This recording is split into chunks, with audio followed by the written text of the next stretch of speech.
All right, everybody, welcome to the ACTEP business meeting from 12 to 1 p.m. So I'm going to call the meeting to order. Our agenda is pretty tight over the next hour or so. We're going to do some committee reports. We're going to do our board elections. We'll get the opportunity to hear from folks if they from our regional liaisons, any news if they would like to share. And then at 12:50, we have a very special presentation of the ACTEP Advocacy Award to a special individual to our organization. So I'll turn it over to the first person. Did Megan B make it back for our treasurer? Did she make it back? I can't see the room very well. Megan B, are you here? I don't see her. Okay, so good thing of a plan B. So we will put in, so Leah? No, not Leah. Kim. Thank you, Kim. Okay, if you could please show the next slide for the budget. Mm-hmm. Hello, everyone. This is the ACTEP budget as of September 30th. Our current assets are $10,620.37.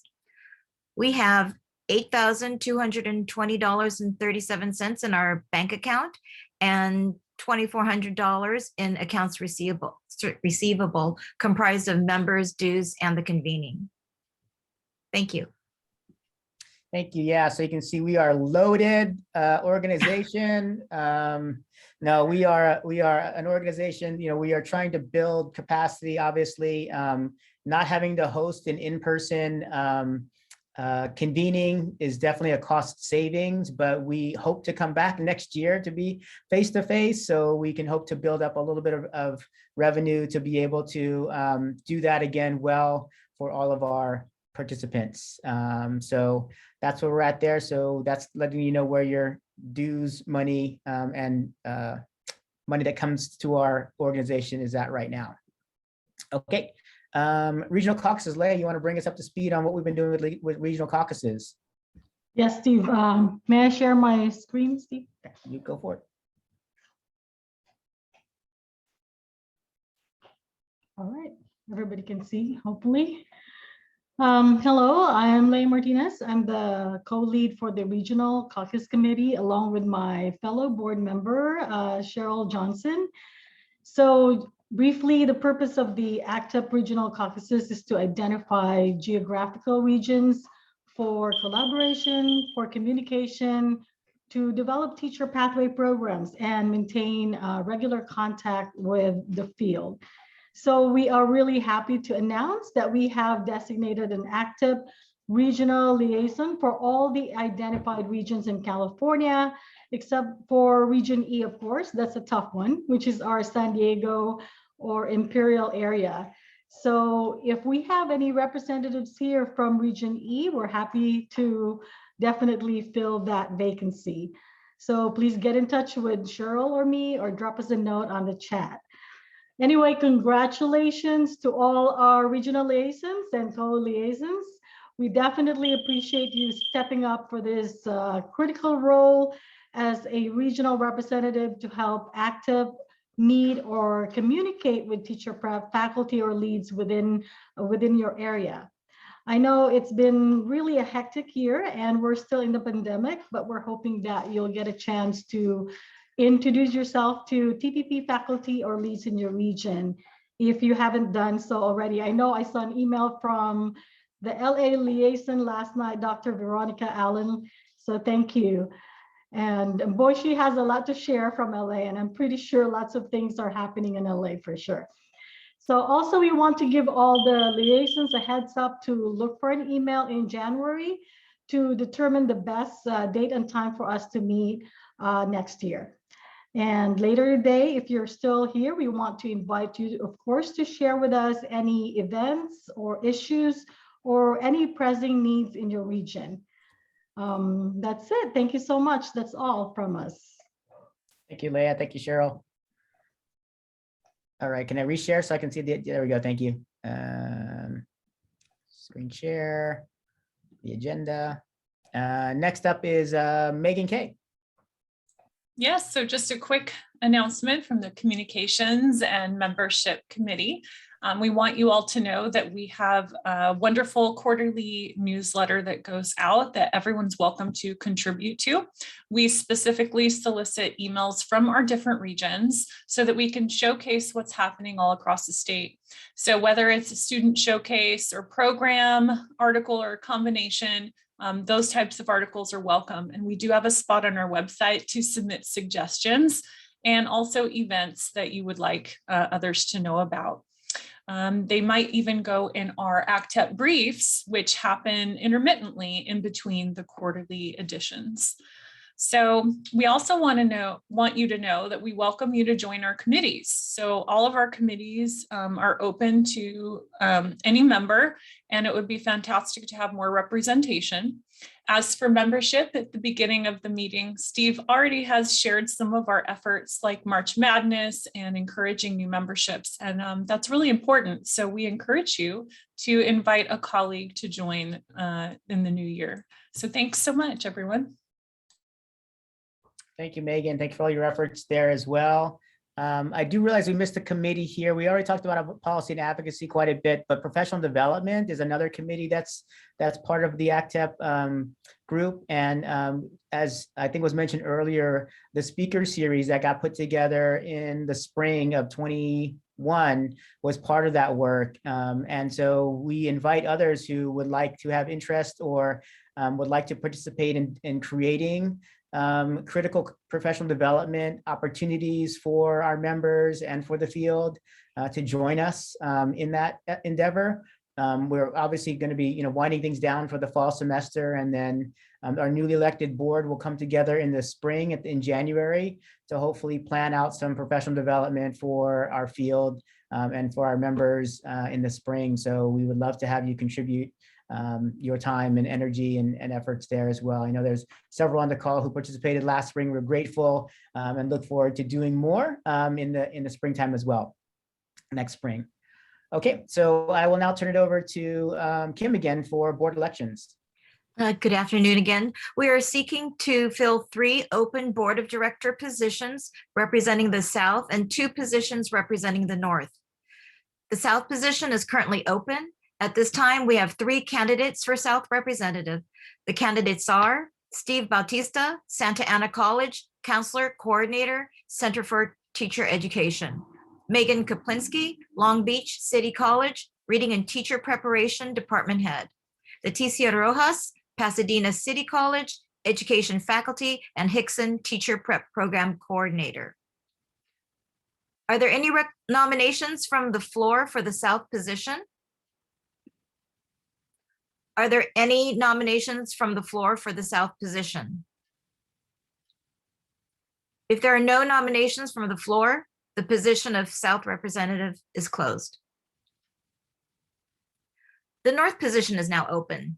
We currently have only 1 candidate. The candidate is Alice Hale, Chabot College, full-time faculty program coordinator. Are there any nominations from the floor for the North position? Are there any nominations from the floor for the North position? Go Alice. I self-nominate Joyce Chavrin, Berkeley City College, Program Coordinator, Faculty of the Education Teacher Preparation Program. Thank you. Are there any other nominations from the floor for the North position? If there are no other nominations from the floor, the position of North representative I is see closed. Kathy Whitehan. Oh, see Kathy's Kathy. Sorry, I was just going to second Joya's I'm sorry. self-nomination. Hi, Yes, Kathleen. yes. Thank you. I second that. Thank you. And again, if there are no more nominations from the floor, the position of North representative is closed. Candidates will now be provided with an opportunity to give a candidate statement. Statements will be entertained in order by position and then alphabetically. I will now recap the candidates. South, Steve Bautista, Santa Ana College, Counselor Coordinator, Center for Teacher Education. Megan Kaplinsky, Long Beach City College, Reading and Teacher Preparation Department Head. Leticia Rojas, Pasadena City College, Education and Faculty. and Hickson Teacher Prep Program Coordinator. North, Alice Hale, Chabot College, full-time faculty program coordinator. Steve? Yeah, hi, everyone. Definitely interested in continuing to work with the board, to be a part of the leadership for ACTEP, something I'm definitely deeply passionate about, and really want to do what I can to contribute back to this amazing organization and to use my energy, efforts, and gifts to continue to lead in this way. So I appreciate your consideration for re-election to the board. Thank you. Megan? Hi, everyone. I'm also running for re-election, and it's an honor to represent this area and to represent ACTEP in various venues. I strongly feel the desire to give back because of all that has come and supported me as one of the people that started a program at my own community college. So the technical assistance provided by ACTEP is something that's personally meaningful that I would like to pass on forward. And also I do enjoy learning all about others and sharing their work through the ACTEP quarterly newsletter and all the other wonderful ways that we get to learn from each other. I just like to continue to be a part of this wonderful organization. Leticia? Hi, folks. I am running for election. This is my third year at Pasadena City College and with ACTEP, and ACTEP was one of the organizations very early on that provided a lot of guidance, especially since, like many of you, I'm the only one at my campus that kind of teaches education courses and then also coordinates. But prior to that, I did 4 years of teacher education for Branham University and then taught 10 years in LAUSD as an English teacher. I'm just excited and interested in the position to work with colleagues and to talk about critical issues. And I definitely have I think a social justice inclination to the work that I do. And so I'm excited and eager to work with like-minded folks. Alice? Hi, everybody. I'm Alice Hale, and I'm full-time faculty in the Early Childhood Development Program at Chabot College, and we also hold the education courses and programs, so I'm the lead on developing our teacher pathway. I'm really excited and honored to be taking this, running for this position.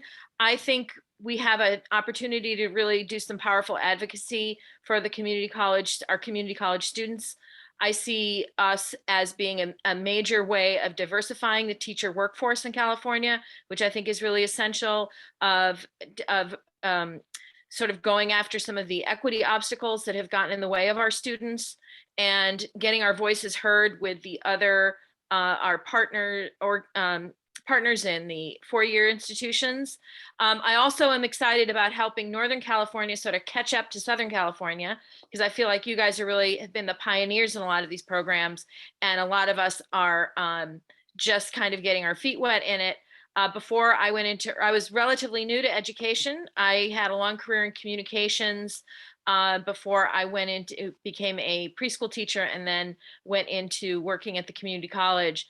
And all of those skills I've found have been really useful, and I think I could put them to good use for this organization as well. Thank you to all of our candidates. The ballot for voting is now open. You should have received a ballot on Wednesday. If you didn't Yeah, receive sorry, one- Kim, do you want to let Joya, Oh, I'm sorry. our newest candidate? Yeah, thank you.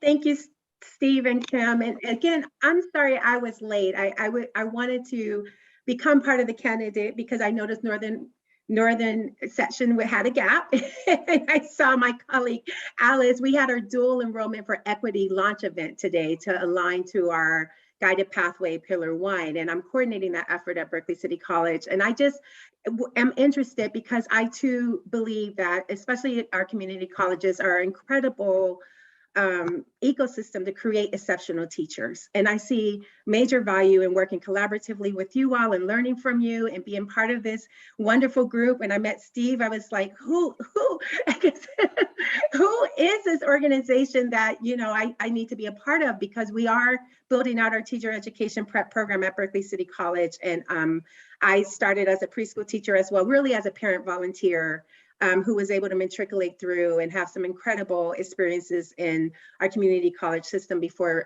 transferring on to our CSU. And just sharing and seeing some Kathleen in incredible spaces. We have some policy work to do. There's a lot of work to do in you know, addressing our equity gaps and our seamless transfer issues, especially historically minoritized populations are having to reach their degree goals and their industry certification goals. So I'm looking forward to working with all of you to bridge some of these policy issues and really have, like I believe my colleague Alice said in the chat, a seamless BA transfer system that bridges the ECE or ECD, EDU world. So thank you for allowing me to self-nominate. I didn't apply, Steve, because of the dual enrollment equity event, but now I have these meetings prioritized and won't schedule on the same day as TAP. Thank you. And do we have a second for Joya's nomination? I think we got that from Kathy White Oh, earlier. Yeah. okay, all right. A thank you. second.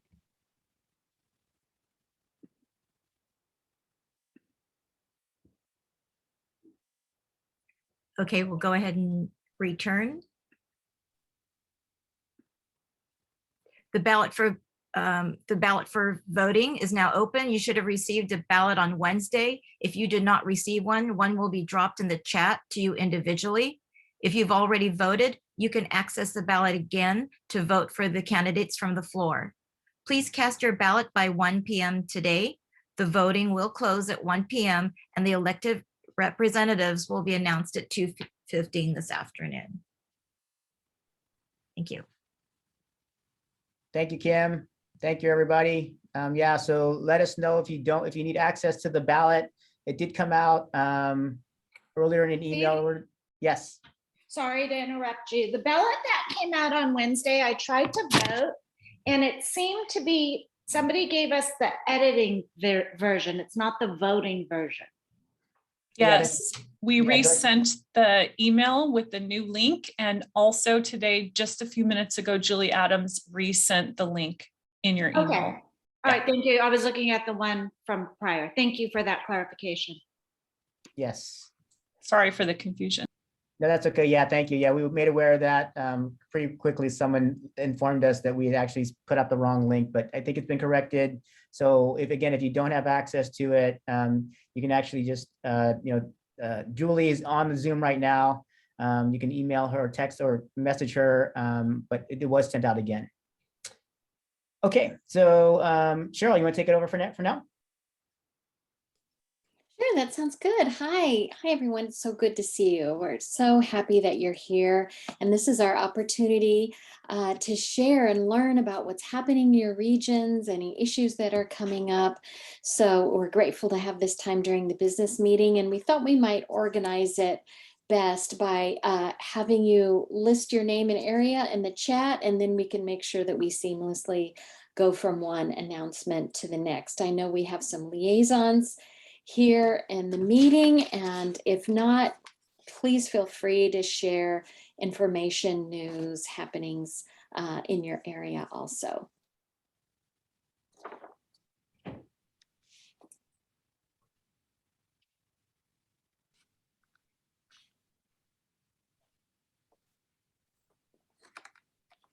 I know we have a lot of folks from Area B. Is there anyone from Area B that would like to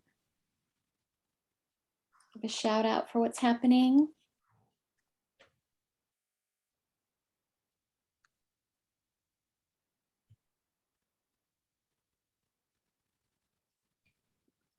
Hi, this is Tina. I'm sorry. I was thrown by Area B. I was thinking region. Sorry. Region, area. I'm so sorry. No, it's okay. It's okay. That's me, just Thank in you, the Lily. zone right now. I don't have any updates in particular. I know that many of the folks in our region from a couple of different lenses are looking at apprenticeship right now. I think this will be a key piece for us to be thinking about how we look at ECE apprenticeships versus multiple subjects or elementary para apprenticeships. And I think that we're all just trying to digest all of the information that we're going over here in this meeting in terms of what those changes mean for teacher preparation and how we can be best prepared to move forward. Thank you. Thank you.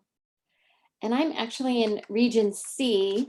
So I know that Shannon right now is at her annual Teach conference at West Hills College Lemoore, and Megan Bennett from Clovis, she is doing a STEM conference for her students also today. So I know they would be here normally, but working and doing great things for students today. For myself, what I've really been working on is the AB 130. So pulled together English faculty, math faculty, counselors, and our university partners, and came up with those course lists that they felt met those requirements, and have created a counseling tool to get out to counselors so that they can advise teacher ed students appropriately. So that's been exciting working with all those folks. Let's see, how about Rosemary, Region D? Hi, everyone. Yeah, I was trying to find my link for something that's coming up at Cuesta. So Cuesta has, I haven't heard from other campuses, but Cuesta's been madly putting together events and programs. So we just offered a workshop on basic skills requirement where we partnered up with Cal Poly SLO's credential analyst to, it was kind of a hybrid, here's basic skills requirement, but here's also how you might want to prepare for the CBEST. So for folks who still weren't sure which way they were going to go about it, or who just wanted to deal with the CBEST and get it over with, right? So we did that, and then we have been bombarded. I don't know about the rest of you all, but we've been bombarded by our local school districts and other agencies that need paraeducators. I think we all know there's a, like, to say there's a need is understatement of the universe. But so we've been getting a lot of questions from districts about helping provide them. And we developed a course last year that is a course that's meant to support people who are going into paraeducator. And it's an asynchronous course. So we're taking that. We also have a couple of certificates, and we're taking all of that. And along with our local school district, on the 30th, we're having a workshop on how to become a paraeducator, and incorporating not only our certificates, but also just like some of the nitty gritty of navigating EdJoin and things like that. So because I mean, I can't even tell you, I don't know about y'all, but I get at least once a week, I get an email begging for help finding paraeducators from our students. So we have that. And then we are also going to hold another session at the beginning of spring semester to go a little bit more into detail about options and opportunities. And we're going to hopefully have some of the different districts and other employers around, because the other, it's not even just the schools in our area. The People's Self-Help Housing Group is looking for people, and for after school time. So it's a great opportunity. I mean, the profession in general is an incredible opportunity for our students who need to make money while they're going to school in a field that's just absolutely directly applicable to what they are looking forward to, and getting some real experience. So if you want to know more about all that, I'm trying to find the registration link. I'll find it and I'll drop it in the chat later for that workshop. Or if you wanted to talk more about the certificates or the course we designed, that we're also going to talk a little bit about the No Child Left Behind exam that people have to take, which is kind of like the CBEST, but a little bit less stressful than the CBEST, hopefully. But still, I don't know about you all, but my students tend to be extremely test anxious. And so we will probably, depending on what the turnout is, we'll probably offer a little workshop on prepping for that particular test. In the past, our CBEST prep has involved us recruiting faculty from English and math to do specialized little workshops on each section of the CBEST. So that's what's happening at Cuesta. Yeah, a lot of that kind of thing. So, and I'm sorry, I didn't hear from our others, but I will step back and I see there's hands up, so. Yes, great, thank you, Rosemary. Kathy. Sorry, I have to find the mute button. If I could add to Tina's report very quickly. Yes, apprenticeship is a bit of a buzzword up here in the north. And we're also looking at high road training partnerships and maybe developing one up here, which would be somewhat groundbreaking, but is related to the ability of this sector to enter the apprenticeship arena with the employer piece in place. So that is one activity I wanted to announce. The next one is I wanted to give just a quick update. In the spring, in April, we introduced, I actually authored, but many of you helped edit and author an ECE EDU resolution for the Academic Senate statewide, which did pass without any controversy, dissent, or opposing votes. And so we've been invited to write a rostrum article for the next Academic Senate issue. And I've already talked to a few of you about contributing. The rostrum articles do facilitate conversations that between the Academic Senate statewide and the State Chancellor's Office. And there have already been 2 meetings between leadership at the state office and the Academic Senate where this resolution was discussed and I guess prioritized, on the list. I mean, it was one of the few that had to do with the whole sector and clear guidance around why these departments and sectors in our community colleges should be prioritized. So I wanted to give you an update. I know many of you helped me move that forward at your local colleges. It is still an action item at the state level, and I think it's going to be a valuable tool, one of our valuable tools. The last thing I'll mention is that locally here, and I don't know how it is throughout the state, but I can assume that it's probably similar.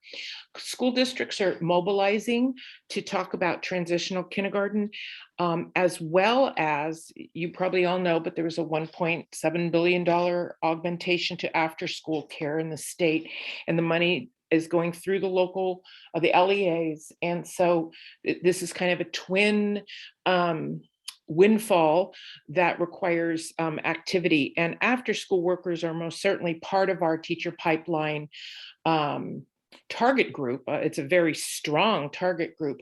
And so I just want to mention statewide, I think we have to be very mindful that sometimes community colleges may not be invited to some of these meetings, and that some very key decisions are being made around both expending these funds as well as facilities. Where are they going to put the TK in the after school expansion, and what might it displace? And then with TK, who's going to provide the after school for TK, because in many districts it's part-time. So just a few issues that have come up, and as your districts start to talk, invite yourself to these meetings. This is going to affect your students, their jobs, their pipeline futures, and what gets decided might be, there might be superficial decisions being made because it's so, it's just at the wrong time coming out of COVID. And so people are just trying to put something together. So just be aware, where there's money, there's sometimes confusion. On point. Yes. Thanks. You get the blessing of money and then, wow, okay. What? Thank you so much, Kathy. I think we have Mark here from San Diego Mesa College. Mark, would you like to share for Region E?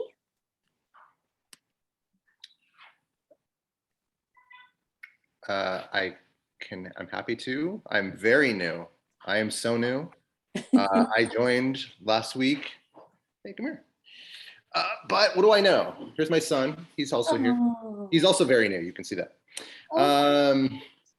We've been meeting regionally to try and with our San Diego Mesa College, with our group of partner universities and Cal States to streamline much of the things I'm hearing here today, which is the communication and complexity to work in this field.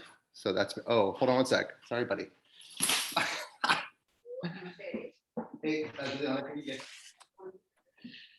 2.5 and sharp objects, you know how that goes. And so one thing that we met with yesterday and we talked about creating a logic model for our region so we could have plans and mission connected to what we're doing and why we believe we're doing it. And specifically, my background is in the field of learning assistance and tutoring, which I think directly correlates to this idea of apprenticeship and teacher, or the way we're framing is the tutor to teacher pipeline. And I'm working on this in a couple different ways. So at San Diego Unified School District, we've been offering some tutor training courses for college level credit across the region that students have been taking as a part of our CCAP agreement. So they're doing that. And then at one local high school, we're actually doing not only offering the tutor training as credit to get them interested not only in tutoring and learning more about the field of education, we're doubling down and doing a work experience college level credit so they can tutor their peers. And the semester, even with COVID, you can imagine what this was like working across community college system and a high school system. A field trip to our campus that went so seamlessly, but it ended up working out. And the students were able to come and take a look at our campus, and we did a teacher ed presentation. And just from the reflections of the students, they're now seeing themselves. A lot of these students are first generation, would be first generation college students, or are, depending on how you frame that, what they're taking, being a high school student and taking college level classes. Are thinking about not only going to community college now or going to Mesa specifically, but getting involved in the field of education. So around my region, I'm trying to do more and more of that team building. So that would be the front end of that teacher pipeline we're trying to create regionally, let alone yesterday, the conversation we had with partners like UCSD and SDSU. What would it look like to have a national, I think they were there, and I think San Marcos is a part of that group. I'm not sure they were there yesterday. What would it look like to have more seamless communication? What would it look like to have this logic model where we are all telling students the same exact thing? You know, looking at the PowerPoint you presented on earlier with AB 130, I mean, that's making my head spin. So I can only imagine what some of our students are going through. So yeah, I'm not sure if that's a valuable update or what you were thinking about hearing, but that's what I can share. That's great. Thank you. Excellent information. And let us know if we can rope you into being a liaison for Region E2. You'd be fantastic. So, and Region F, I think we have liaison Heather. Heather's here.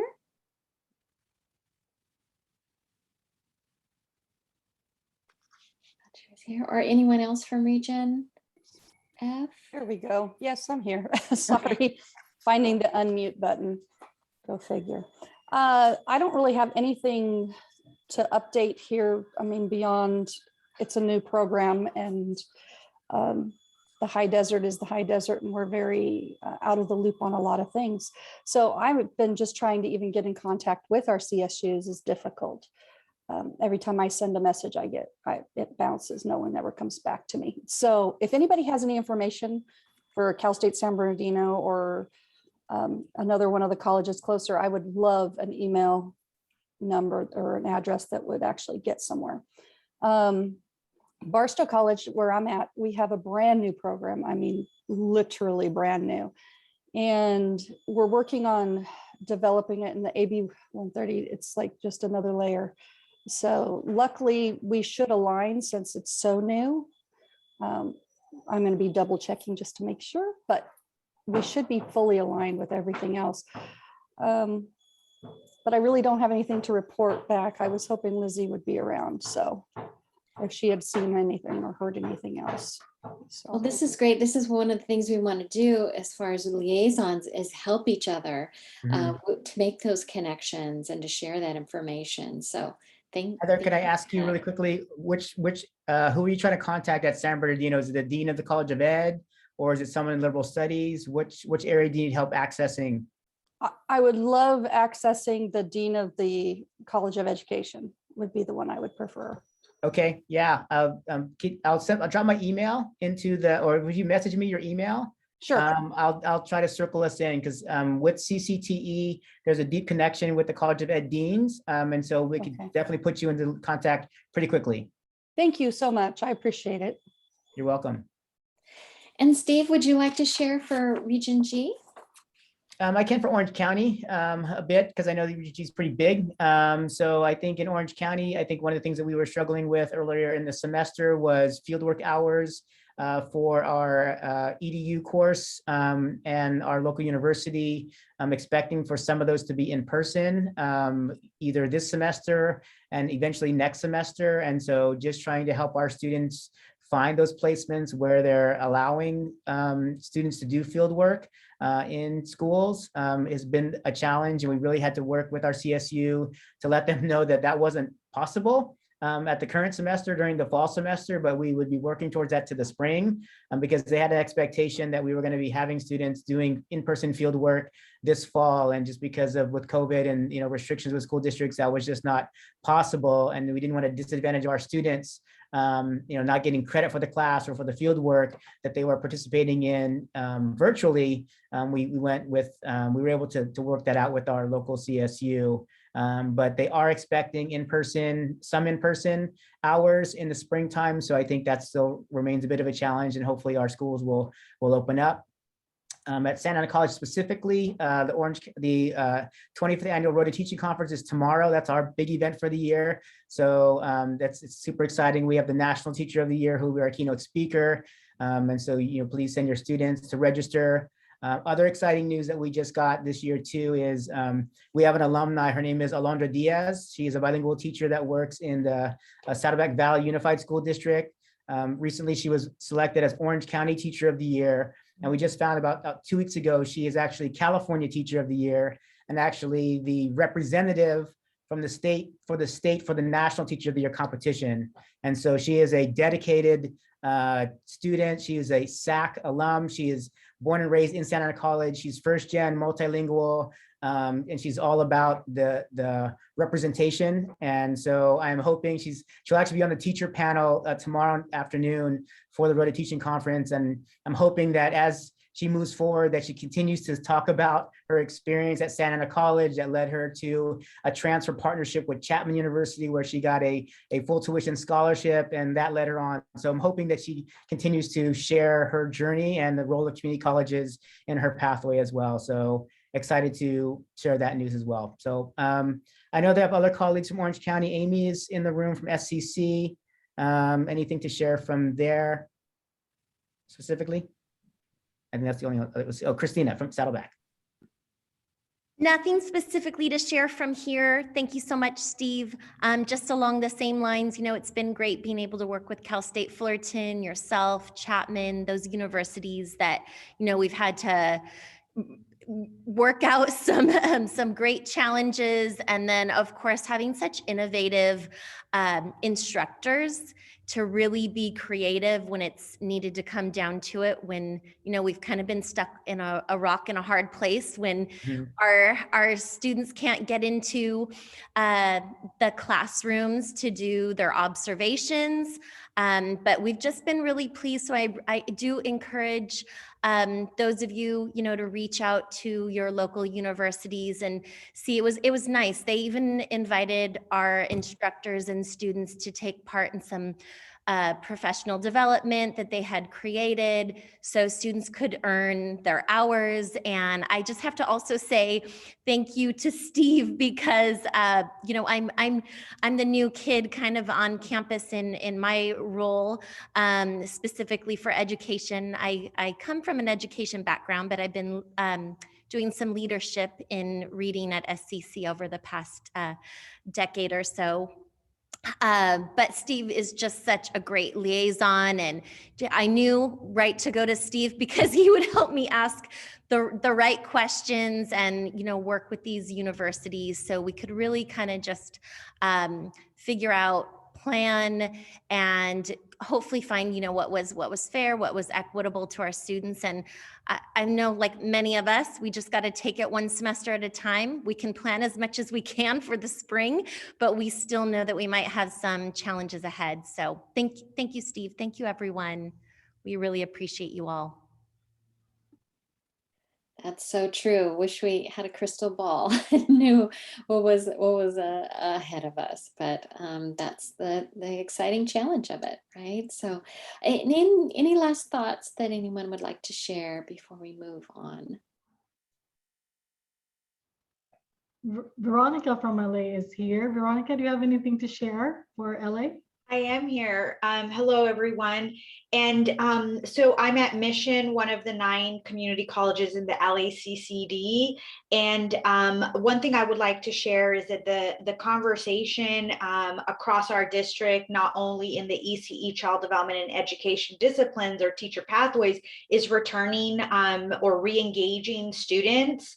And the extent or the percentage of in-person courses. So one of our challenges for education and practicum courses has been placements or the access to in-person hours that are completed. And we talked about this in early fall at one of the meetings. And we were able to actually get students into sites in a new way, which included cohorts of students doing, instead of spreading the hours out over a semester, they actually had to do it in a condensed period of time, maybe 4, 6, or 8 weeks. And then a second cohort of students would be allowed into that teacher's class. And then we tried to do 3 cohorts of 5 or 6 students per mentors or teachers. And that was one way that we were able to get students to complete their hours, in addition to all the virtual workshops and events that were approved through the Teach Conference.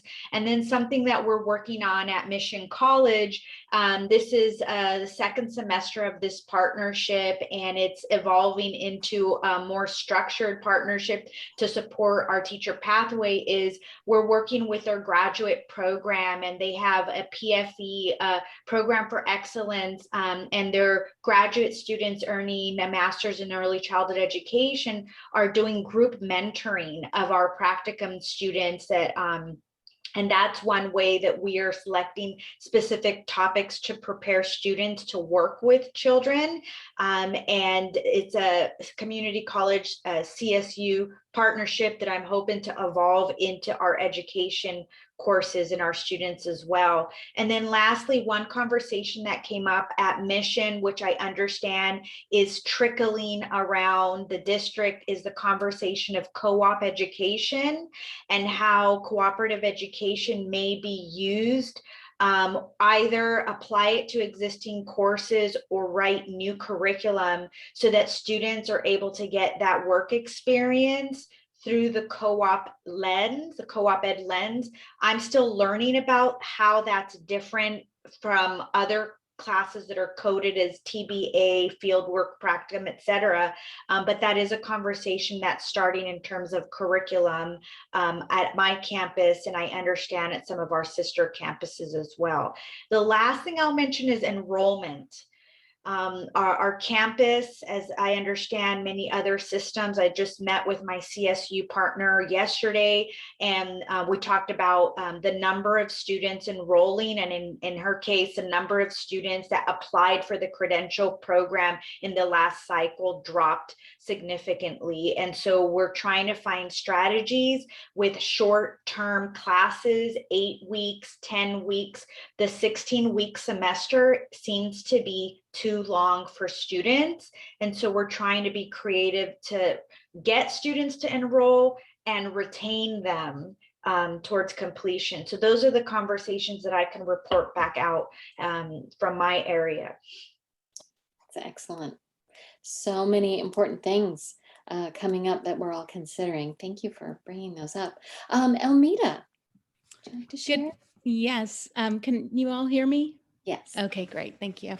Good afternoon, everyone. My name is Almeda Bagdasarians, and I'm one of the liaisons as well, like Veronica, I work for LA Community College District at Los Angeles Valley College, and I'm a full-time faculty member in child development. One of the areas, well, actually, since Veronica just mentioned about enrollment, I'm happy to report that although we've seen a drop across the state, we're happy to report that Valley College has been doing really well, at least in the child development department with our enrollment. We've also had to be very creative in the way that we offer our courses and programs, and we've been able to excel and exceed our expectations during this very difficult time of still kind of working through COVID.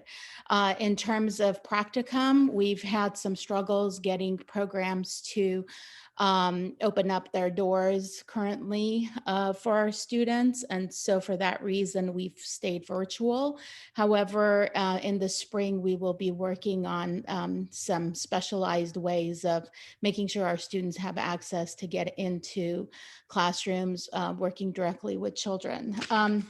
In addition, I just wanted to, this is my last point I wanted to share, that the city of LA, the mayor's office has been doing this great program that actually began right before COVID lockdown. It is the Early Childhood Education Equity Project. And through some research, they had found that by 2025, they were projecting that there would be 2,500 new positions in early childhood just in the city of LA. And so to meet the needs of that, there had been some funding through the mayor's office for recruiting college promise students who were in their second year of the program, to recruit them into this program where we would actually help them get into a paid internship. So that has been very successful. We started with very small funding, and the funding grew a little bit during COVID.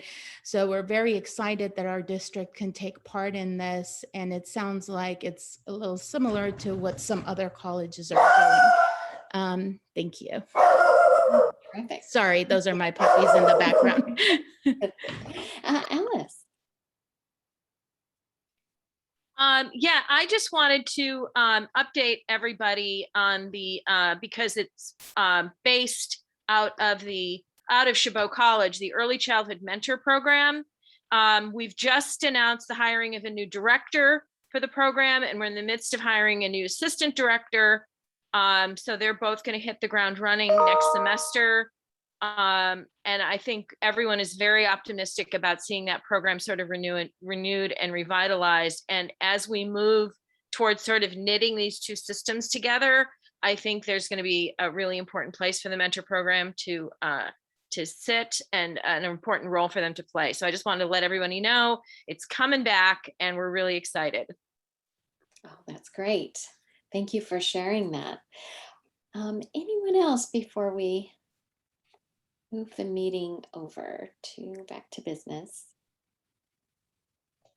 Cheryl, can I add to the Regions G report? So I think I would be remiss if I don't mention the recently concluded Teach for LA that just ended last Wednesday. It was, of course, very highly successful. We had approximately 70 to 80 attendees almost for every session.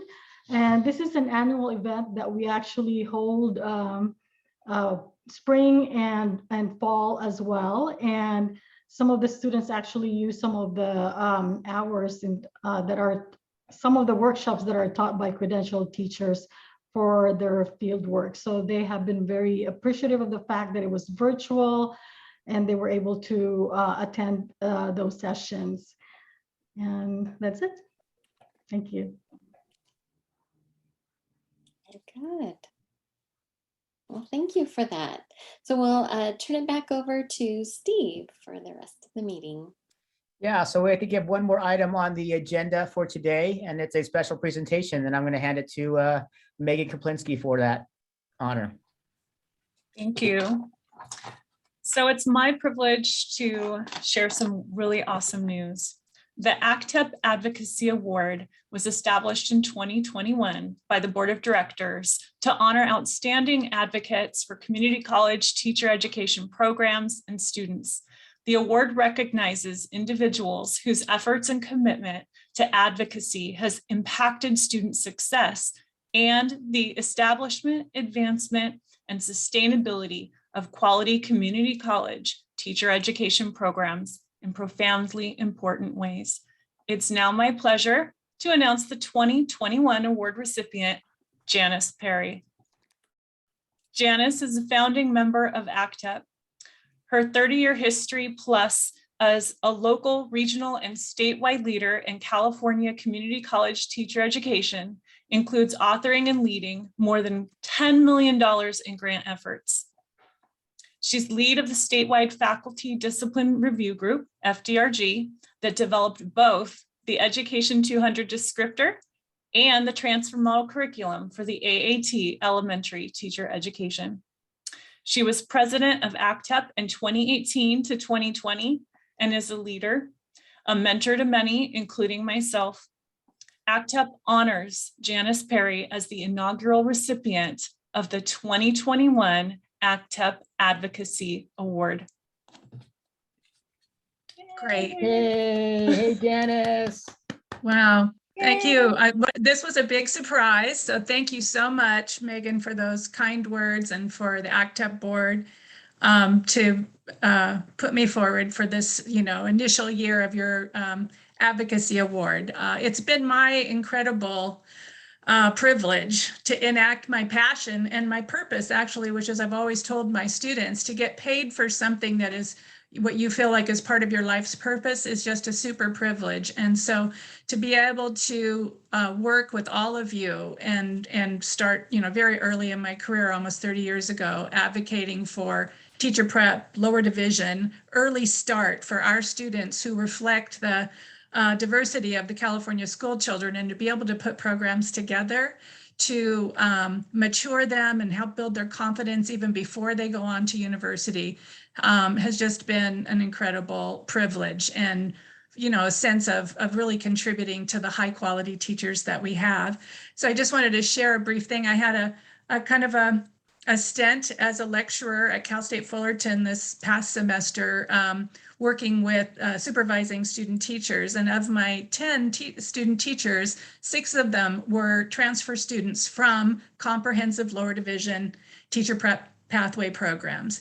And I just have to say the work that we all did and all do and that you're all carrying on makes a huge difference. These 6 candidates were so much different, so much more mature and prepared in their first semester of student teaching as compared to the other ones. I mean, they were all great, but you could really tell a difference. And it wasn't just my bias that they had been community college students. But so please, I'm just so privileged, and thank you so much for the honor, and carry on the great work. It's been wonderful listening to you. I miss you all. I miss the work, but I am enjoying a lot of pickleball and Pilates in my retirement. So thanks so much, you guys. Really appreciate it.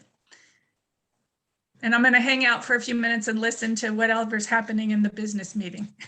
Sure. Yeah. Thanks, Janice. Oh, I was supposed to open. I didn't open, Steve. Yeah. I didn't peek. Oh, good. Yeah. Yes, look at this special. I don't know if you can see it. It's hard to see. There we go.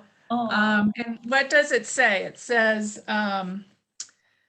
in recognition of your outstanding dedication and commitment to California Community College teacher education programs. Oh, that is so fantastic. Thank you so much. I'm so happy. Thank you. It's beautiful. Here, let me pull it out because it really doesn't do justice in the box. Let's see if I can get it on the camera. Oh, there it is. Isn't that beautiful? Crystal with some red on the side. All right. Thank you very much, you guys. Appreciate it.